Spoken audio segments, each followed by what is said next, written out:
بسم الله الرحمن الرحیم.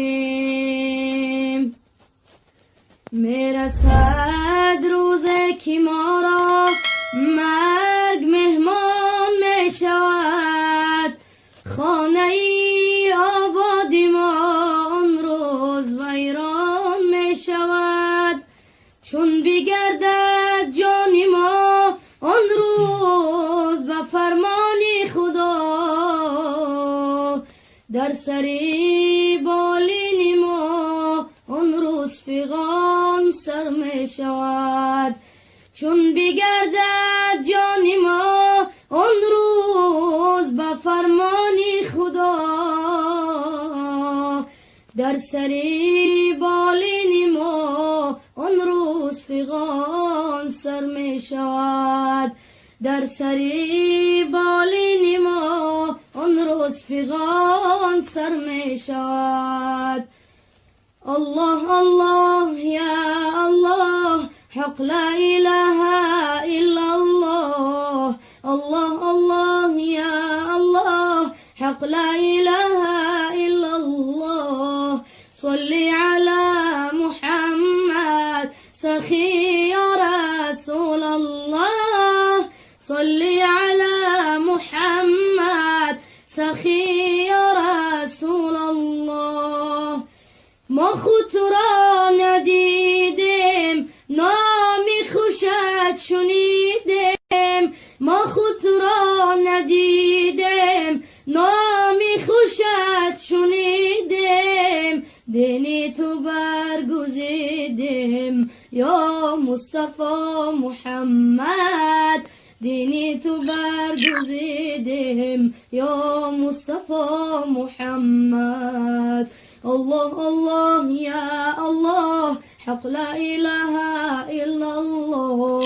صلی علی محمد سخی یا رسول الله. صلی علی محمد سخی یا رسول الله.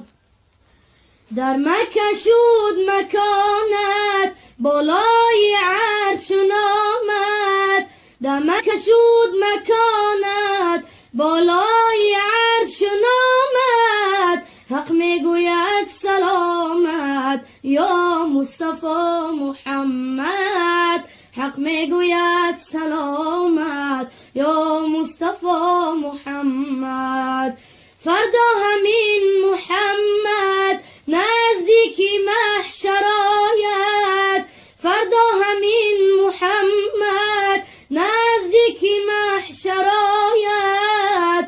محشر کند تماشا از جمال محمد.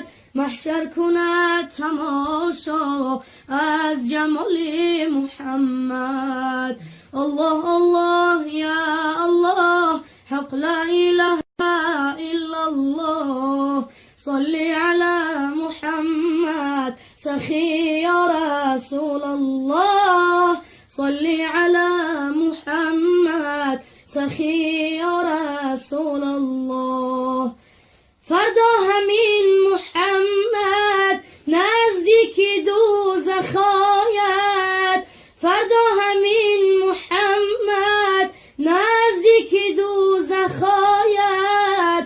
دوزخ شود گریزان از حیبت محمد. دوزخ شود گریزان از حیبت محمد. دوزخ شود گریزان از حیبت محمد. اللهم صل وسلم وبارك عليه. سبحان ربك رب العزة عما يصفون، وسلام على المرسلين، والحمد لله رب العالمين.